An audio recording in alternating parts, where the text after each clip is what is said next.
Selamat pagi Bapak Ibu dan saudara-saudara yang dikasihi Tuhan. Salam sejahtera bagi kita sekalian.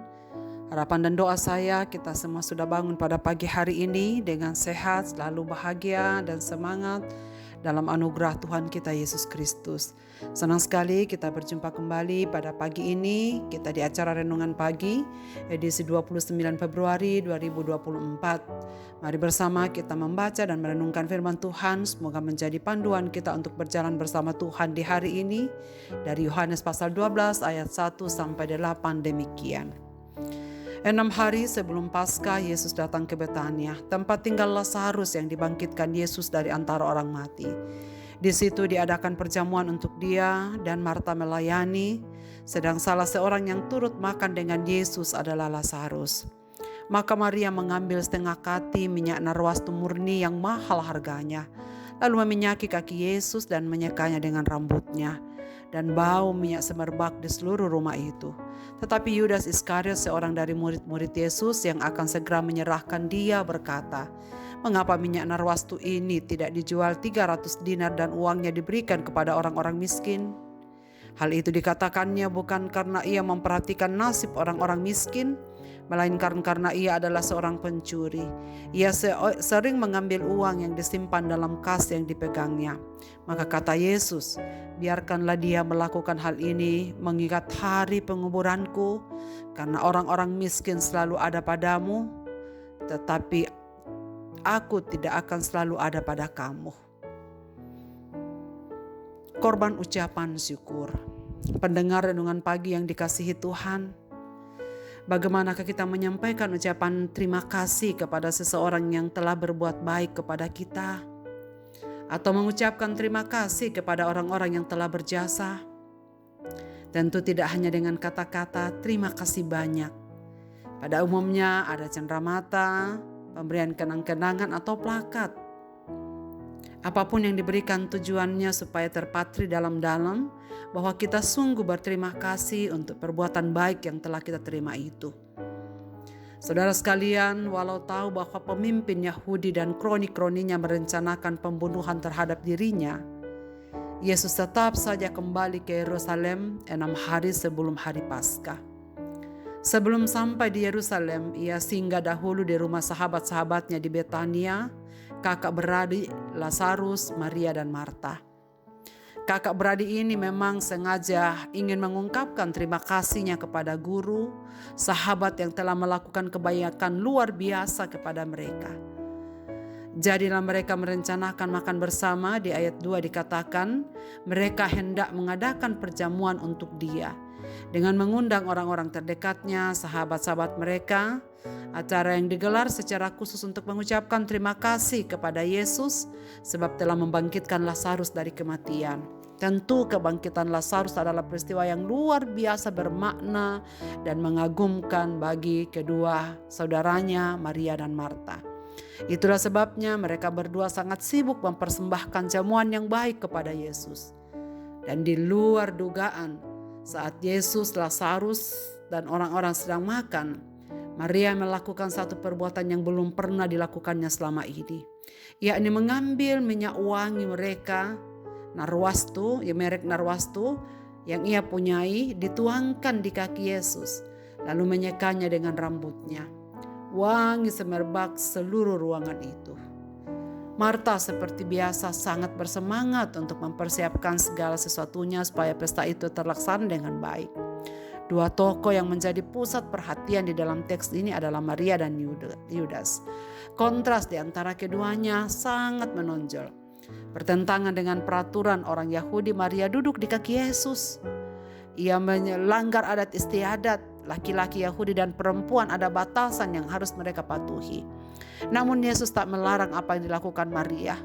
Sungguh suatu tanda syukur dan pengagungan kepada Yesus. Perbuatannya itu disebut Yohanes sebagai pengurapan, diartikan oleh Yesus sendiri sebagai persiapan bagi penguburannya. Mungkin sekali Maria sendiri tidak menyadari bahwa perbuatannya itu diartikan Yesus sebagai persiapan penguburannya. Saudara sekalian, selain itu hal yang menarik di dalam teks ini ditampilkan oleh Yohanes tentang tanggapan Yudas. Bagaimana ia menanggapi terhadap apa yang baru saja dilakukan oleh Maria. Yudas memandang bahwa pengurapan minyak wangi yang mahal merupakan satu pemborosan. Yudas sesungguhnya selama ini tidak pernah peduli terhadap orang-orang miskin. Kali ini ia ingin seolah-olah menunjukkan simpatinya terhadap orang-orang miskin. Lalu ia mengkritik perbuatan Maria. Reaksi Yudas ini pun membongkar kesedekahan dan kepentingannya sendiri. Yudas sering mencuri uang kas yang dipegangnya di ayat 6. Yudas ternyata sering menggunakan uang kas yang dipegangnya sebagai bendahara para murid atas nama pelayanan kepada kaum miskin, tapi sesungguhnya Yudas adalah bendahara yang tidak jujur, mengelola keuangan yang dipegangnya. Itulah sebabnya Tuhan Yesus menegur Yudas dengan membela apa yang dilakukan Maria sebagai ungkapan korban syukurnya. Saudara-saudaraku, dari apa yang dilakukan Maria, kita belajar bahwa iman sejati betapapun kecilnya akan terungkap dalam perbuatan kasih yang tulus dalam hidup kita. Sebaliknya, kita bisa saja terjebak seperti Yudas yang menggunakan pelayanan sebagai alat untuk kepentingan diri sendiri. Bahkan uang yang bukan milik kita, hak kita pun kita bisa tilap dan gunakan untuk kepentingan kita. Saudara sekalian, pertanyaan saya, apakah yang dilakukan Yudas masih mungkin dilakukan orang-orang Kristen di zaman ini? Sebaliknya, iman yang kecil di hati kita akan membuat kita dapat berkorban, mengungkapkan rasa syukur kita yang paling dalam kepada Tuhan.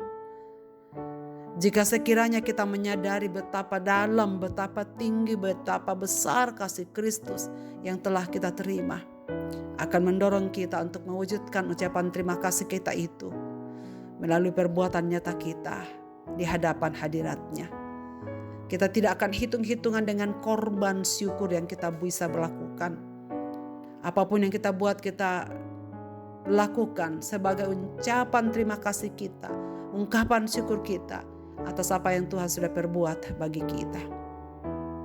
Kiranya firman Tuhan pada pagi hari ini saudara sekalian menolong kita untuk berefleksi lebih dalam. Adakah perbuatan-perbuatan kasih yang kita lakukan dalam hidup ini merupakan satu ungkapan syukur kepada Kristus yang telah lebih dahulu melakukan yang terbaik di dalam hidup kita.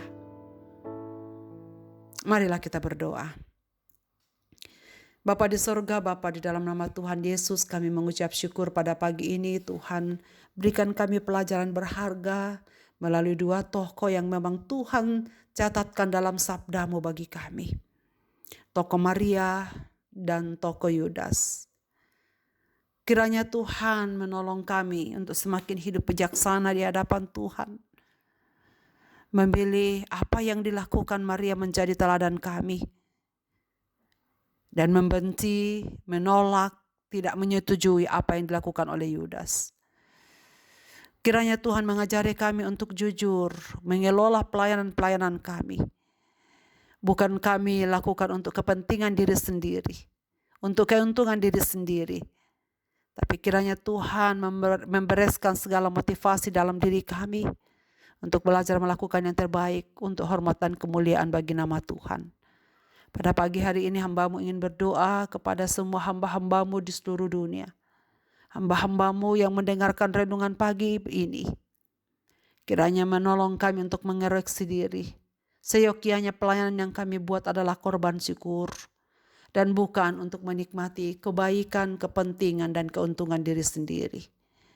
Kiranya Tuhan selalu mengingatkan kami betapa rentan dan betapa bahayanya mengambil hak orang lain dan tidak jujur dalam mengelola keuangan. Sebagaimana yang Tuhan teladankan bagi kami, bagaimana kami harus memberikan diri sebagai korban syukur yang berkenan kepada Tuhan di dalam segala kejujuran. Biarlah firman-Mu pada pagi ini Tuhan melekat dalam-dalam bagi seluruh pendengar renungan pagi dimanapun mereka berada. Lalu ke dalam tangan kasih-Mu Bapa kami serahkan aktivitas kami di hari ini. Sertailah kami dan lindungilah kami.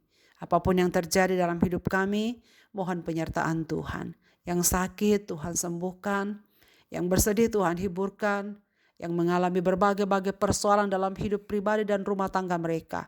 Bapa, berkenanlah Engkau mengasihi mereka, supaya mereka juga selalu menemukan jalan keluar yang terbaik dalam segala persoalan yang mereka hadapi.